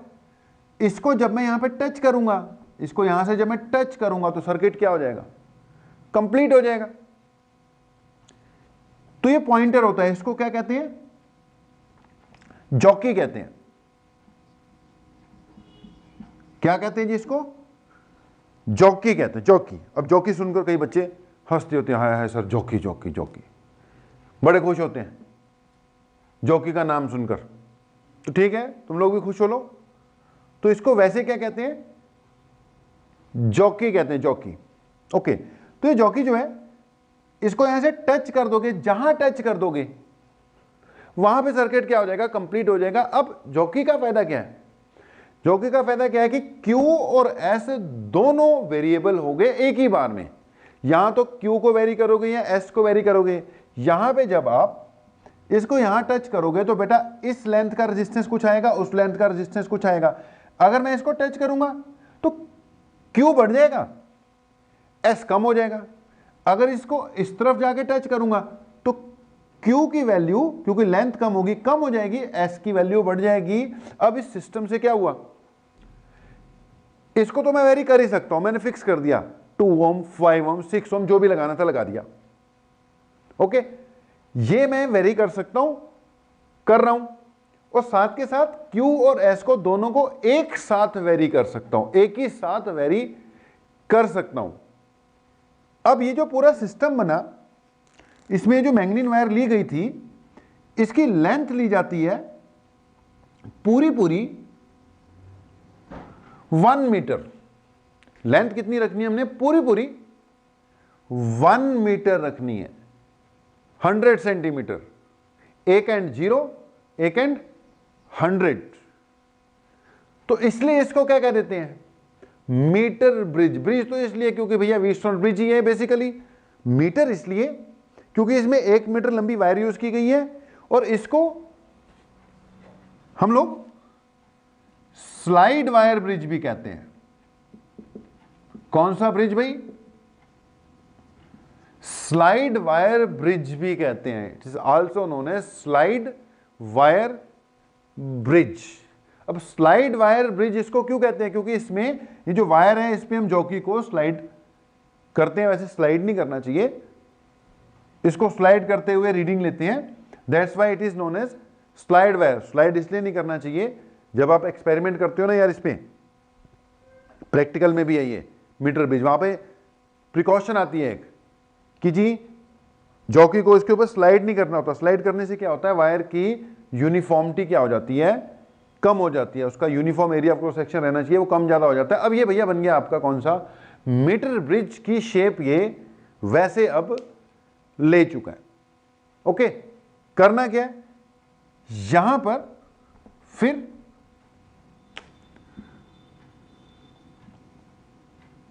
एक स्लॉट बना होगा, जहां पे जिसका भी अननोन रेजिस्टेंस आपने फाइंड करना है वो आके लगा दिया जाएगा। ओके, यहां पर एक स्लॉट बना होगा मीटर ब्रिज में। एक्चुअली जो होता है, यहां पे एक स्लॉट बना होगा, जहां पे आकर क्या लगा दिया जाएगा, रेजिस्टेंस बॉक्स लगा दिया जाएगा। ओके, तो ये रेजिस्टेंस बॉक्स हो गया, ये अननोन रेजिस्टेंस हो गया। आके फिट करके निकाल देते हैं ना, कभी किसी वैल्यू का रेजिस्टेंस बॉक्स लगाना पड़ता है, कभी किसी वैल्यू का रेजिस्टेंस बॉक्स लगाना पड़ता है, तो बस उसको यहां पे आके क्या कर देते हैं हम लोग, फिट कर देते हैं। ओके, ये एक्स फिट कर दिया, नीचे वाला जो पार्ट है वो वायर है, इसको यहां पे जाके टच किया, मान लो आपने इसको। अब बैलेंस पॉइंट ढूंढ रहे हो, एक्स की वैल्यू ढूंढ रहे हैं, चलो एक बार ढूंढते हैं। तो हमने क्या किया, ये सब मिटा देते हैं आलतू फालतू। ओके, तो हमने क्या किया जी, ये मीटर ब्रिज है, इसका रेजिस्टेंस फाइंड करना है। आर की रेजिस्टेंस बॉक्स मैंने लगा दिया। रेजिस्टेंस बॉक्स भी बताएंगे क्या होता है, उसमें अलग अलग वैल्यू होती है, 2 ओम 3 ओम 5 ओम 10 ओम। आप अपनी मर्जी से 100 ओम तक भी जा सकता है। आप अपनी मर्जी से आपने फिक्स कर दिया, आपने फिक्स कर दिया कि यार इसका रेजिस्टेंस आर है, नोट करके रख लिया कि मैंने भैया रेजिस्टेंस बॉक्स पे कितना लगा दिया, आर लगा दिया। ओके, इसका रेजिस्टेंस फाइंड करना, ये एक्स हो गया। सर्किट वर्किट सारा क्या कर दिया हमने, ऑन कर दिया। बैटरी तो लगाई नहीं थी पहले, ये लगा दी बैटरी बूटरी। चलो, ये बैटरी लग गई, स्विच क्या कर दिया, ऑन कर दिया। स्विच ऑन कर दिया तो क्या हुआ, सर्किट कंप्लीट। और गैलोमीटर कुछ ना कुछ डिफ्लेक्शन दे रहा है एक साइड पे कहीं पे। अब वो डिफ्लेक्शन दे रहा है किसी एक साइड पर, आपको बैलेंस पॉइंट ढूंढना है। तो आप क्या करोगे, जॉकी लोगे और इसको अलग अलग जगह पे क्या करोगे, टच करो। सबसे पहले क्या करना होता है, एक एंड पे टच करना होता है, फिर दूसरे एंड पे टच करना होता है। एक एंड पे टच करोगे, यानी 0 सेंटीमीटर वाले रीजन पे, 0 सेंटीमीटर वाले पॉइंट पे टच करोगे जब, तो गैल्वेनोमीटर की नीडल की डिफ्लेक्शन इस तरफ आएगी, और फिर यहां पे टच करोगे 100 सेंटीमीटर वाले पॉइंट पे, तब दूसरी तरफ आनी चाहिए। अगर बोथ एंड पे सेम ही डायरेक्शन में डिफ्लेक्शन आ रही है, मतलब कहीं ना कहीं गड़बड़ है। फिर वैल्यूज वगैरह आर की चेंज कर कर कनेक्शन वगैरह सेट करके चेक किया जाता है। तो मान लो यहां पे आपने टच किया, डिफ्लेक्शन इधर आ रही है, इधर टच किया, डिफ्लेक्शन उधर जा रही है, तो आप क्या करोगे, बैलेंस पॉइंट ढूंढने की कोशिश करोगे। अच्छा, इसके नीचे स्केल लगा होता है, ये जो वायर होगी 100 सेंटीमीटर, इसके नीचे क्या लगा होगा, एक स्केल लगा होगा। स्केल पे रीडिंग लिखी होती है। ये एंड 0 से मैच कराया होता है, ये एंड 100 सेंटीमीटर से मैच कराया होता है। ध्यान से सुनना, मान लो ये जो मैंगनीन वायर थी, ये जो मैंगनीन वायर थी, उसका रेजिस्टेंस है x ओम पर सेंटीमीटर। मान लो वो जो मैंगनीन वायर है उसका रेजिस्टेंस क्या है, x ओम पर सेंटीमीटर। तो हमने क्या किया, x लगा दिया, r लगा दिया। अब हम बैलेंस पॉइंट ढूंढने की कोशिश कर रहे हैं। सबसे पहले मैंने यहां टच किया, डिफ्लेक्शन एक तरफ, यहां टच किया, डिफ्लेक्शन दूसरी तरफ, मतलब सब कुछ सही चल रहा है। फिर हम इसको अलग अलग जगह पे टच करेंगे। मैंने पहले इसको यहां टच किया, यहां, जब बेटा ये जो कि यहां टच होगी तो इस पार्ट का कुछ ना कुछ रेजिस्टेंस और उस पार्ट का भी कुछ ना कुछ रेजिस्टेंस आ गया सर्किट में। इस वाले का Q नाम रख दिया, उस वाले का S। लेकिन अभी मान लो बैलेंस पॉइंट नहीं आया, गैल्वेनोमीटर अपनी डिफ्लेक्शन दे रहा है, या इधर या उधर। हमने जॉकी को थोड़ा आगे बढ़ाया, फिर चेक किया, अभी भी डिफ्लेक्शन आ रही है। फिर थोड़ा आगे टच किया, आगे टच किया, ऐसे अलग अलग जगह पे टच करोगे, डिफ्लेक्शन होती रहेगी, डिफ्लेक्शन होती रहेगी। मान लो इस पर्टिकुलर पॉइंट पर आकर गैल्वेनोमीटर बिल्कुल लगभग 0 पे आ गया। फिर हमने थोड़ा सा इसके आगे पीछे करके देखा, तो इस पर्टिकुलर पॉइंट पर मान लो, let at this particular position galvanometer shows 0 deflection, मतलब ब्रिज बैलेंस हो गया। इस पर्टिकुलर पॉइंट पे हुआ है, तो इसके नीचे स्केल लगा हुआ है ना, आप यहां से ये लेंथ नोट कर लोगे। ये 0 था, 1 सेंटीमीटर, 2, 3, 4, मान लो 40 सेंटीमीटर पर, जहां जब आपने जॉकी टच करोगे ना भाई, नीचे स्केल लगा होता है, स्केल के ऊपर वायर चल रही होती है। जब आप वायर पे टच करोगे तो स्केल पे भी टच हो जाएगा, आपको रीडिंग मिल जाएगी। तो मान लो आपने इस पर्टिकुलर पॉइंट पे टच किया, जैसे टच किया और देखा गैल्वेनोमीटर बिल्कुल 0 डिफ्लेक्शन दे रहा है, और जहां टच कर रहे हो वहां पे स्केल था, स्केल पे जॉकी जहां लगी है, आपने वो लेंथ नोट कर ली। मान लो 42 सेंटीमीटर थी, 43 सेंटीमीटर थी, जो भी थी, L सेंटीमीटर मैंने मान लिया। तो L सेंटीमीटर पे अगर बैलेंस पॉइंट आ गया, तो जो उधर वाला पोर्शन है उसकी लेंथ कितनी आई, 100 माइनस L सेंटीमीटर, क्योंकि टोटल 100 है। इस वाले पार्ट की Li, उस वाले पार्ट की 100 माइनस Li। ध्यान से सुनते जाना। अब R तुम नोट कर चुके हो, X तुम्हें फाइंड करना है। ये वाला जो पार्ट है ये Q का रोल प्ले कर रहा है, और इस Q की वैल्यू कितनी आ गई, मैंने बोला था X ओम पर सेंटीमीटर है। ये जो वायर है ना मैंगनीन, इसका रेजिस्टेंस X ओम पर सेंटीमीटर है। कितने सेंटीमीटर है ये, L सेंटीमीटर है। 1 सेंटीमीटर का X ओम है, तो L सेंटीमीटर का कितना आ जाएगा, LX आ जाएगा। यानी इस वक्त जहां पे बैलेंस पॉइंट आ रहा है, इस रेजिस्टेंस यानी Q की वैल्यू L इंटू एक्स है, और इस वक्त इस पार्ट की यानी S की वैल्यू 100 माइनस L उसकी लेंथ है, इंटू X ओम्स आ जाएगा। समझ गए होगे। तो बैलेंस पॉइंट इस वक्त आ चुका है, आया हुआ है। बैलेंस पॉइंट में कंडीशन होती है इस फिगर के हिसाब से, R by Q equal to X by 100 minus L।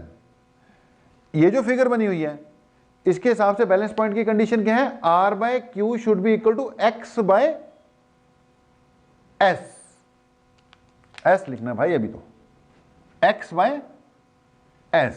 ये R बाय Q समझ लो भाई, समझ लो। बैलेंस पॉइंट कंडीशन क्लियर होगी, इस वक्त अगर ब्रिज बैलेंस है तो ये 4 रजिस्टर है, 1 2 3 4। बैलेंस कंडीशन क्या थी? R by Q equal to X by S, P by Q equal to R by S, P by R equal to Q by एस। यहां पे फिगर के हिसाब से R by Q equal to X by S.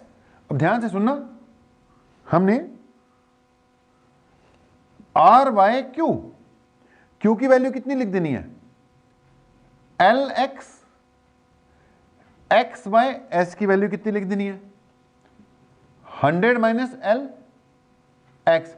यार x से x cut जाना है, एक्स से एक्स कट जाना है, बचना क्या है आपके पास?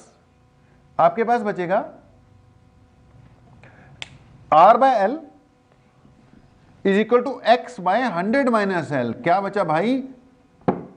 R by L equal to X by 100 minus L. Check करो क्या बचा? R by L equal to X by 100 minus L, यानी x equal to 100 minus L by L into R. x की वैल्यू कुछ ऐसे निकाली जा सकती है। अब इतना सब करने का फायदा यह हो गया कि बार बार q क्या है, s क्या है, इन सब चीजों की टेंशन लेने की जरूरत नहीं है। आपने ऐसा सेटअप लगाना है, बैलेंस पॉइंट ढूंढना है, सिर्फ स्केल के ऊपर जहां पे आया वो लेंथ नोट करनी है। अगर लेंथ L आ गई, R आपने पहले से फाइंड किया हुआ है, R की वैल्यू रेजिस्टेंस बॉक्स से पहले से पता है। जब आपने फिक्स किया R आपको पता था, कुछ नहीं करना, सर्किट लगा के बस L ढूंढनी है कि भैया बैलेंस पॉइंट कहां आया, और यहां पे L की वैल्यू पुट हो जानी है, यहां पे L की वैल्यू पुट हो जानी है, R आपने नोट किया। ऐसे अननोन रेजिस्टेंस फाइंड किया जा सकता है, कुछ ऐसे अननोन रेजिस्टेंस फाइंड किया जा सकता है। उम्मीद है समझ में लग गया होगा। अच्छा एक और बात, फार्मूला नहीं याद रखना, क्योंकि जब आप सर्किट लगाते हो ना, या न्यूमेरिकल आता है, कहीं भी रख सकता है। उसने R इधर रखा हुआ है, X इधर रखा हुआ है, क्या पता रेजिस्टेंस बॉक्स इधर लगाए और अननोन वाला इधर हो। अगर अननोन वाला इधर होता तो कंडीशन क्या होती? तब कंडीशन होती x by L equal to X by L equal to R by S होती, यानी वो 100 माइनस एल होती। तब x इक्वल टू कितना आता? l by 100 minus L into R आता। बात को समझो, कई बार ना बच्चा फार्मूला याद रख लेता है, सीधा फार्मूले में ठोकूंगा एल, तो भाई फार्मूला नहीं याद रखना। सिचुएशन दो सिचुएशन आ जाती है ना। अगर x इस साइड पे लगा हुआ राइट साइड पे, लेंथ तो चलो इधर से मेजर करनी होती है, जीरो वाली साइड यही है ना, तब रिजल्ट आएगा 100 minus L by L into R, और इस केस में कितना आ जाएगा? एल by 100 minus L into R. तो उम्मीद है भाई मीटर ब्रिज कैसे बना वो आपको समझ में लगा होगा। ये व्हीटस्टोन ब्रिज था, करते करते इसको क्या कहते हैं? मीटर ब्रिज कहते हैं, क्योंकि इसमें 1 मीटर लंबी वायर यूज की गई है। अभी भी ये बिल्कुल परफेक्ट नहीं बना, अगली बात हम इसको एक परफेक्ट शेप देने जा रहे हैं। अब बेटा अगली बात कि जो आपका मीटर ब्रिज अभी हमने बनाया वो ठीक है, वो रफ शेप थी, लेकिन भाई एक्चुअली जो मीटर ब्रिज की शेप है ना, वो कुछ इस टाइप की होगी। ओके, देखना जरा, जो आपका रेजिस्टेंस बॉक्स है, ये स्लॉट बना हुआ ना, यहां पे क्या लग जाएगा? आपका रेजिस्टेंस बॉक्स लग जाएगा, जो किसका रोल प्ले करेगा? It will play the role of R. बकायदा इस शेप में आते हैं ना ये, वो तो अभी हम बना ही रहे थे यार, ये तो डिवाइस है, एक डिवाइस, ये आर का रोल प्ले कर जाएगा। फिर ये स्लॉट में यहां पर ये लग जाएगा एक, जिसका भी आपने रेजिस्टेंस फाइंड करना था। ठीक है जी, ये किसका रोल प्ले कर जाएगा? एक्स का। तो जो अननोन रेजिस्टेंस है यहां पे फिट हो जाएगा, यहां पे स्क्रू लगे होते हैं, स्क्रू में आप उनको जाके क्या कर दिया करोगे? कनेक्ट कर दिया करोगे। यहां पे स्क्रू लगे हैं, रेजिस्टेंस बॉक्स लगा दिया, निकाल दिया। ओके, ये इसके नीचे लगा होगा स्केल, देखो स्केल मैंने बनाया नहीं, अब इसके नीचे लगा होगा स्केल, उसका एक एंड 0 पे है, उसका एक एंड 100 पे है। याद रखना मैंगनीन वायर है, किसकी बनी हुई होती है? ये मैंगनीन की बनी हुई वायर होती है। तो ये अननोन लग गया, ये आर लग गया, यहां पे बीच में फिर एक स्क्रू लगा होगा, वहां से कनेक्शन देके बीच में क्या फिट कर देते हैं हम लोग, एक गैल्वेमीटर, और गैल्वेमीटर का एक एंड एक लंबी वायर के साथ किससे कनेक्ट कर देते हैं, जॉकी से। ये सर्किट आपका क्या हो गया, रेडी हो गया। ऐसा होता है मीटर ब्रिज का सर्किट। अब दूसरी बात बेटा, ये जो आ रहा है ना, यहां पे पिछली बार मैंने वायर्स लगाई थी कनेक्शन के रूप में, ये वायर।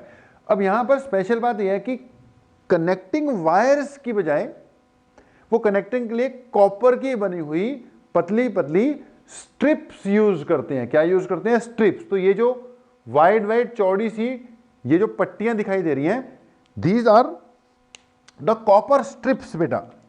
ये कनेक्शन के लिए हम कॉपर की वायर यूज करते हैं। अब अगले ने कॉपर की वायर की बजाय कॉपर की स्ट्रिप्स यूज की, क्योंकि वो भी बताते हैं। तो ये क्या है आपकी कॉपर स्ट्रिप्स। ओके, बता देते हैं कॉपर स्ट्रिप क्यों यूज की। तो ये कॉपर स्ट्रिप है, बस ये कुछ नहीं है, सिर्फ कनेक्शन देने के लिए यहां से यहां तक, ये भी कनेक्शन देने के लिए, ये भी कनेक्शन देने के लिए है। अब जॉकी अगर आपकी यहां पे आके मान लो टच हो जाती है, तो फिर वही बात, इसके नीचे जितनी लेंथ है वो नोट कर ली जाएगी, उधर वाली लेंथ 100 माइनस एल हो जाएगी। और बैलेंस कंडीशन में अगर बैलेंस पॉइंट आ गया तो बैलेंस कंडीशन में क्या लिखा जाएगा, आर बाय एल। अगर आर इस तरफ है तो R by L equal to X by 100 minus L, यानी एक्स की value R into 100 minus L, यही बनेगी। X is equal to 100 minus L ऊपर जाएगा, एल नीचे जाएगा, इंटू आर। तो ये बन जाएगी किसकी वैल्यू भाई, एक्स की value 100 minus L by L into R बन गई। तो ये इसकी क्या बन जाएगी, वैल्यू बन जाएगी। अब अगली बात, कॉपर स्ट्रिप्स क्यों लगाई बेटा। अगर हमने इसको कॉपर को वायर की बजाय स्ट्रिप के फॉर्म में यूज कर लिया, स्ट्रिप चौड़ी होगी ना, तो it has now more area of cross section. अब more area of cross section के हिसाब से आर इनवर्सली प्रोपोर्शनल टू क्या होता है, एरिया। तो मोर एरिया ऑफ क्रॉस सेक्शन हो गया, तो आर क्या हो गया, लेस हो गया। अब कॉपर जो है अच्छी चीज है, लेकिन उसका कुछ ना कुछ रेजिस्टेंस तो होता ही होगा ना। कनेक्टिंग वायर्स का भी अपना रेजिस्टेंस आ जाएगा, तो हमारी रीडिंग को अफेक्ट कर सकती है। तो कॉपर की वायर की बजाय स्ट्रिप्स यूज करने से क्या हो गया, हमने कनेक्टिंग वायर्स जो थी ना उसका रेजिस्टेंस घटाने की कोशिश की है, जिससे हमारी रीडिंग जो है उसमें external unnecessary resistance of the circuit, क्योंकि हम तो मान के चल रहे हैं सर्किट में 4 ही रेजिस्टर हैं, एक है आर, एक है एक्स, एक ये वाला पार्ट एल पार्ट का, और एक 100 माइनस एल पार्ट का। अब अगर इनका भी रेजिस्टेंस सर्किट में आना शुरू हो जाए तो एरर आती है। अब उस एरर को रिड्यूस करने के लिए, देखो एरर को खत्म तो कर नहीं सकते लेकिन रिड्यूस तो कर सकते हैं ना। एरर को रिड्यूस करने के लिए हमने कनेक्टिंग वायर का रेजिस्टेंस घटाना है। कनेक्टिंग वायर का रेजिस्टेंस घटाने के लिए कॉपर स्ट्रिप्स यूज किए हैं, क्योंकि इनका एरिया ऑफ क्रॉस सेक्शन कम है, इसलिए इनका रेजिस्टेंस क्या हो जाएगा, कम हो जाएगा। Therefore external resistance etcetera will be reduced and hence error in the reading is reduced। ठीक है, तो ये क्वेश्चन ही आ जाता है, ये भैया क्वेश्चन ही आ जाता है कर कराकर। मेरे ख्याल से मीटर ब्रिज तक अब हम पहुंच चुके हैं। अच्छा, इस पे न्यूमेरिकल भी आ सकता है, बड़ा लल्लू लेवल न्यूमेरिकल होता है यार मीटर ब्रिज पे न्यूमेरिकल। अच्छा, आने के चांसेस ज्यादा। मीटर ब्रिज पे न्यूमेरिकल आ गया तो मजे आ जाएंगे, कुछ भी नहीं करना, एक एक मिनट में 2-2 मिनट में उसके क्या आ जाते हैं, आंसर आ जाता है। कई बार तो 1 मिनट भी नहीं लगता। तो बिल्कुल सिंपल सा कंसेप्ट है मीटर ब्रिज का, इसको बढ़िया से थोड़ा सा कर लेना है भी आपने। ओके जी, अब इस पे बेस मीटर ब्रिज खत्म करते करते एंड में 2-4 टिपिकल से क्वेश्चन है वो आते रहते हैं। जैसे अभी अभी हमने बात की कि why copper strips are used in a metre bridge. कि मीटर ब्रिज में कॉपर स्ट्रिप्स क्यों यूज करते हैं, उसका आंसर दे दो, बता दिया मैंने, अपने हिसाब से नोट करके रख लेना पहले स्टैंडर्ड सा आंसर कि जी कॉपर इसलिए यूज होती, स्ट्रिप इसलिए यूज होती है ताकि क्योंकि उनका एरिया ऑफ क्रॉस सेक्शन कम होता है, उससे एक्सटर्नल फैक्टर्स का रेजिस्टेंस कम हो जाएगा, एरर क्या हो जाएगी, कम हो जाएगी। अच्छा, इसमें एक और क्वेश्चन आ जाता है कि when the bridge is most sensitive, कहता है ब्रिज सबसे ज्यादा सेंसिटिव कब होगा और सबसे बढ़िया रीडिंग कब देगा। तो उसका आंसर है कि ब्रिज सबसे ज्यादा सेंसिटिव तब होगा जब इसके चारों रजिस्टर आपस में क्या होंगे, कंपैरेबल से होंगे, मतलब बहुत ज्यादा कोई फर्क नहीं होगा। जब कंपैरेबल सी वैल्यूज होंगी, सेम ऑर्डर के होंगे, तब ब्रिज सेंसिटिव होता है। ओके, तो when the bridge is most sensitive, answer इसका आ गया when all the resistors are of comparable region या comparable value। और बेटा अगर comparable value आ गई तो बैलेंस पॉइंट है ना, लगभग बीच में आएगा, बैलेंस पॉइंट लगभग बीच में आएगा, 50 सेंटीमीटर पे आ गया अगर बैलेंस पॉइंट तो मोस्ट सेंसिटिव माना जाता है। 50 के आसपास वाली रीडिंग बढ़िया मानी जाती है क्योंकि वहां पे सेंसिटिविटी इसकी क्या है, ज्यादा। अगर reading 10 centimetre, 5 centimetre, 8 centimetre, 20 centimetre आ रही है, उसको तो रिजेक्ट ही कर दिया जाता है भाई, एंड पे रीडिंग रिजेक्ट कर दी जाती है, बढ़िया रीडिंग मानी नहीं जाती। अगर वो 80, 90 की रेंज में चली जाएगी वो भी बढ़िया रीडिंग नहीं। अगर 50 के आसपास, 60, ओके, 50 के आगे की ओर चले जाओ 60, नीचे चले जाओ 40, तो 40 से 60 के बीच की 50 पे तो हर बार आएगी नहीं ना, 40 से 60 यानी 50 से 10 इधर, वो बेस्ट रीडिंग मानी जाती है क्योंकि उस वक्त उसकी सेंसिटिविटी क्या होती है, मैक्सिमम होती है। तो अगर कोई पूछे कि ब्रिज जो आपका मीटर ब्रिज है वो कहां पे सबसे ज्यादा सेंसिटिव होता है, तो आपने बोला मिडल रीजन में 50 सेंटीमीटर। अब 50 सेंटीमीटर परफेक्टली हर बार आएगी नहीं, लेकिन मिडल रीजन को क्या मान लिया जाता है, मोस्ट सेंसिटिव मान लिया जाता है। एंड पे रीडिंग तो वैसे रिजेक्ट की जाती है यार, जब हम एक्सपेरिमेंट कराते हैं ना लैब में, इस पे बेस्ड एक्सपेरिमेंट भी है, जब हम एक्सपेरिमेंट कहते हैं तो एक्सपेरिमेंट का सबसे पहला रूल होता है कि सबसे पहले चेक करो कि जब यहां पे लगाओगे तो डिफ्लेक्शन एक तरफ आनी चाहिए और दूसरे एंड पे दूसरी तरफ आनी चाहिए। अगर ऐसा नहीं आ रहा तो बैलेंस पॉइंट आएगा ही नहीं। अगर एंड टू एंड में ऑपोजिट डायरेक्शन में डिफ्लेक्शन नहीं आ रही तो बैलेंस पॉइंट इस लेंथ पे आना ही नहीं है भाई। एक एंड पे इधर डिफ्लेक्शन है, दूसरे एंड पे इधर डिफ्लेक्शन है, तो जीरो डिफ्लेक्शन दोनों के कहीं बीच में आ जाएगी।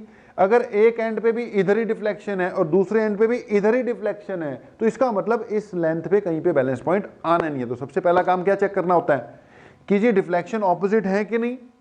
और दूसरी बात कहते हैं हम कि भाई अगर रीडिंग तुम्हारी वैल्यूज कुछ इस हिसाब से सेट करना कि अगर रीडिंग आर तो हमारे हाथ में ना, उसको सेट कर सकते हैं।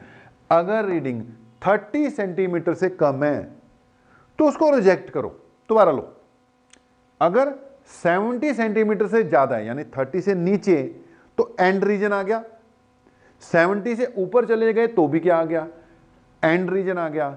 अब अगर 30 से लेकर 70 के बीच की है, मान लो 30 से 70 के बीच की, वो रीडिंग हम एक्सेप्ट करते हैं, दूसरी वाली को, एंड वाली को तो वैसे ही क्या कर लेते हैं, रिजेक्ट कर लेते हैं। तो बेटा होपफुली आपको मीटर ब्रिज, व्हीटस्टोन ब्रिज से शुरू करते हुए कहां तक पहुंचे, मीटर ब्रिज आपको समझ में लगा होगा। नोट्स तुम्हारे पास हैं, उसके सॉल्व एग्जांपल करो, अनसॉल्व एग्जांपल करो, बस करते रहो। ओके, करते रहो। वेरी इंपॉर्टेंट टॉपिक है, इसमें से क्वेश्चन ये मान के चलो कि आएगा ही आएगा। And rest we will do in next class. Thank you.